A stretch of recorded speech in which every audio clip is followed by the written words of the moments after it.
Thanks, guys.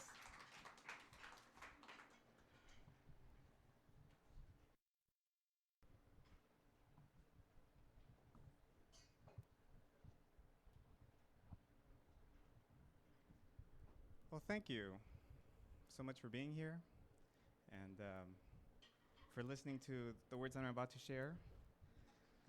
My name is Kamal Siegel, and like Clint said, I'm responsible for the artworks that are up on the wall and some of the ones that are up on stage, the three-dimensional sculptures that you're seeing there.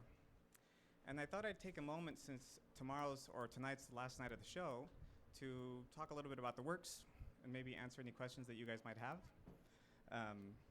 And tell you, first of all, what it means to me. You probably noticed that the portraits are of artists that have performed here at Soulfoods. And they were all created here at Soulfoods during the performances. So they were drawn from life. And that's probably why the colors feel like they match the space so well, because they were done here.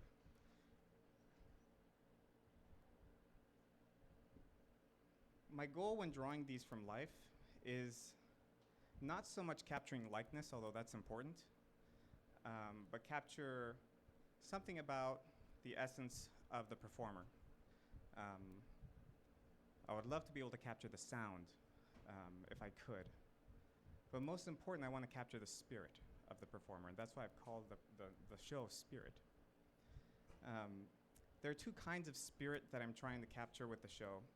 One is the spirit that comes across on stage when the performer comes up here and shares with the audience their music, their art. The kind of spirit that you get from that is not only the character of the work itself, but it's also the character of the performer. So it's a beautiful thing, performance art, because of that. You're not only seeing the art, but you're also seeing the artist. It's a really vulnerable moment for an artist to be able to come up here and do that. And I thought it would be really nice to have a show where the artist was the subject matter.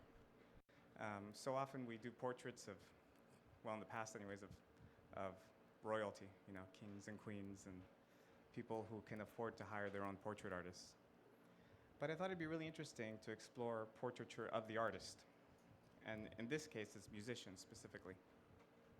And my hope, again, was to try to capture something, some essence that comes across on stage when they're giving that performance, or you could call it spirit. And then there's another kind of spirit that I'm trying to portray here with these sculptures. There's two men there, and there's a new one that I'm going to unveil at the end of the show. These are produced entirely differently. These are modeled in 3D in a computer using a couple different pieces of software and made out of polygons, which is essentially a set of faceted faces that, when all put together, create the shape of, in this case, a human. In these particular sculptures, you can see that contrastingly to the pieces up there, they have no personality at all. They're completely void of identity, and that's on purpose. What I'm trying to do here with these pieces is try to capture the metaphor of different facets of the human spirit. In this case, I've only captured two moments. One where, I'm not going to tell you what it means, but because then it spoils it. But the feeling that he has there is very different than the feeling he has there. Those two are actually the same 3D model.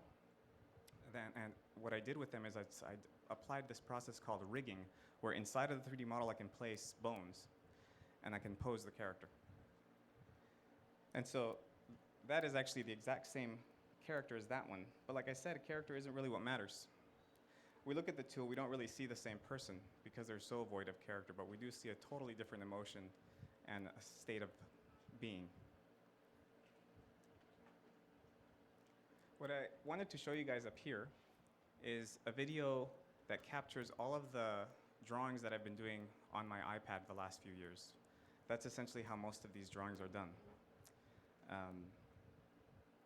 Because I think it helps illustrate how much preparation has to go into putting together a show.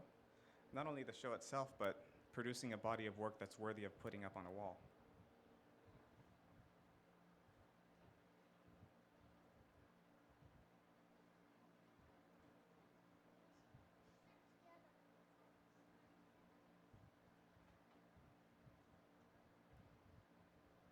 These are videos showing the drawings actually being made.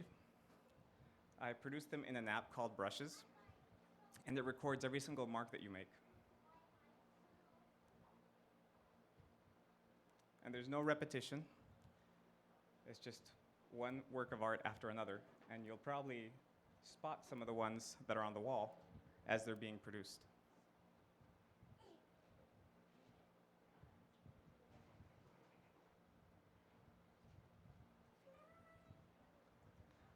The ones that are in color,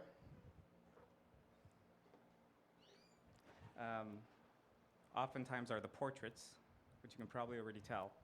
And the black and white ones are practice sessions that I conduct at my studio, where I bring in a model, and we have an open life drawing session the first Saturday of every month, and artists get together and we draw from life. We draw the human figure. These are short poses. Most of the time they're 1 minute to 5 minute poses. And so that's why a lot of the drawings that you're seeing in black and white are essentially gesture studies. So lines that represent limbs. And one of the things that you're trying to capture when you're doing that is the overall gesture and posture of the body, and getting a grasp of the proportions and the anatomy.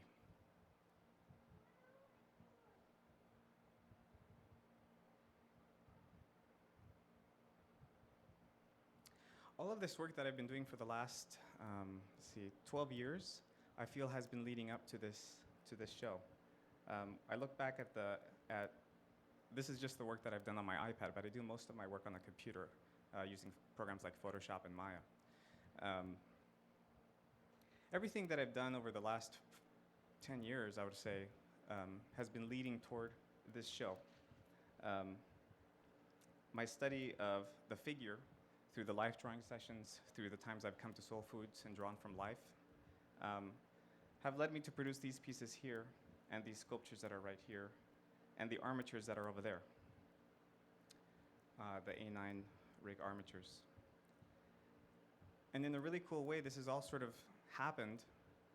I've been able to complete all of these goals in my life at a time when the circumstances of life are sort of asking me to leave the area. It's really interesting. And so part of this show for me is a way to express my thanks to Soulfoods for being such a great home. And I got a little present for you guys. Obviously, I wasn't able to print out all the drawings that I've done here at Soulfoods, so I got a little book that has all the drawings that I've done here at Soulfoods, and you can go through it. And I'll leave it on the table. It's dedicated to you guys for all the work that you've done serving the community for the last 7 years. It's really pretty amazing.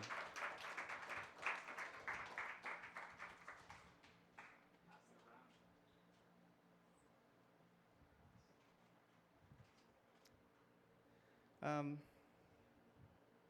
there's one last thing. I started a company. I guess I forgot to introduce myself.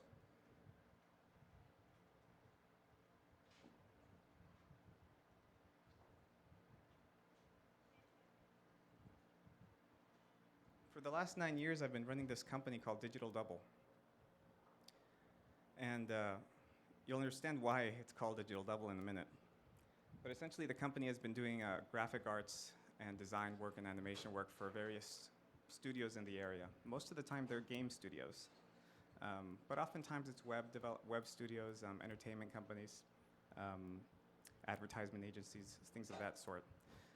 This is sort of the part of my life where I get to pay the bills and to do the work that brings in the income that allows me to spend time on the side doing these things that I love. And we're right up the road by the Kentucky Fried Chicken.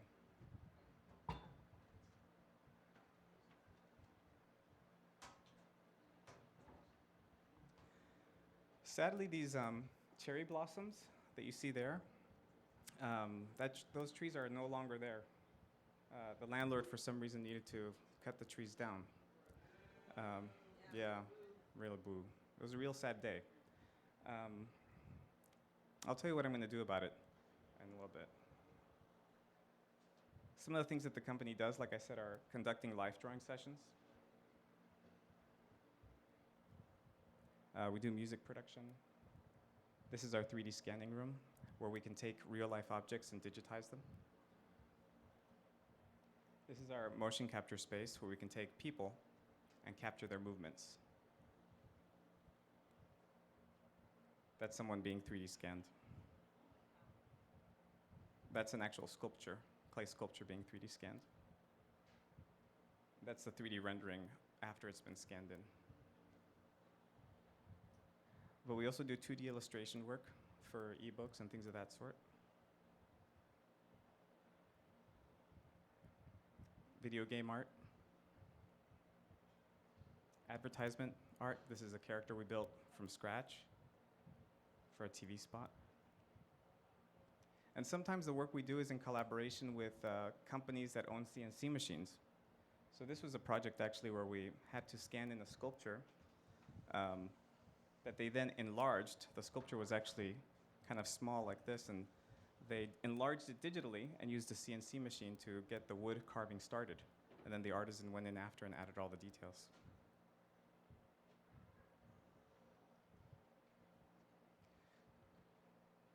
This one's even more extreme.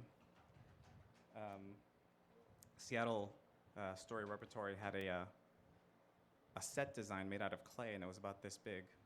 And we digitized it in 3D. And they did the same thing. They enlarged it and used CNC machines to cut out the profiles they needed to reproduce the stage at life size. One of the things that I've been doing for the last few years is organizing an event called the Digital Art Festival. It's a great opportunity for various members of the community to get together and celebrate the digital arts. And that's an industry, obviously, that I'm involved in. And it's taken place traditionally here at Soulfood Books and at DigiPen Institute of Technology. This is a project I worked on called Dancing with Light. And it involved collaborating with a dancer, in this case Melissa Farrar, who choreographed a work that involved two dancers. But the trick was going to be to have the second dancer be a digital projection, so not actually be there physically. And so you're seeing hints of it on the left. The light on the left is her partner dancing with her. These are better views. You can see the figure.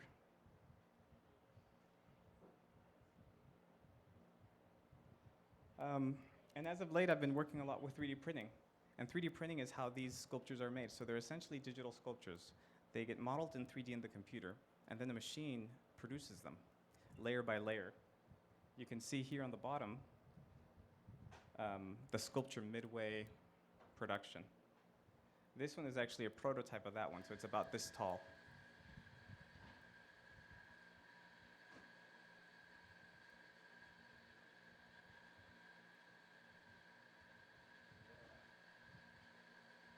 These pieces, of course, you recognize. And lately, I've been working on these little figures, which are essentially a better version of this. Something that allows artists to have something to reference for anatomical proportion, lighting, and shading.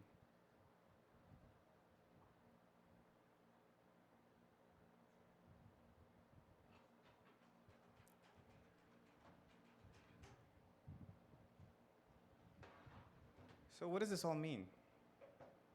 I've been thinking a lot about this for the last few months because of the way various things have happened. I realized that everything that I've been doing involves the human figure. And when I realized that, I was like, yeah, that's right. I'm really passionate about the human figure above all things. Not only the physical manifestation of the human being, but the spiritual manifestation of the human being. And that's what this show is about. And the whole reason I started a company called Digital Double was to produce digital doubles. And I wanted to unveil the very first digital double, completed digital double. I will say, though, that it's not finished. I put the prints through a baking process where they bake inside of a gas. And the gas gradually carves away at all of the imperfections and leaves it all nice and smooth. So I haven't done that stage yet, so it's a little bit rough. But it's our first digital double of a model whose name is Lydia Dalal. And when I met her, I knew that she'd be a perfect person for this exercise because she had a really universal kind of appearance to me. Her mother was Western, and her father was actually Eastern, Middle Eastern. And they gave her this interesting set of features that made her look very, she was beautiful, but also something you couldn't quite place where she was from. And I really liked that about her. And when I brought up this idea, she's a professional actress and model, of creating a digital double for her, she got really excited about it for the same reasons that I was excited about it, being that through a digital double, an actor or a performer is going to be able to take their art and their craft to all other kinds of, apply their craft to various other applications that we can only begin to imagine what they might be. But one is right here behind me, and it's a sculpture or a statue. It's the largest 3D print that I've ever made, obviously. Before this one, that was the largest one I had ever made. So this was a kind of a difficult challenge. 3D printers traditionally are designed to print small objects. And so what I did is I printed it in pieces and assembled it. So without further ado, I present to you Lydia.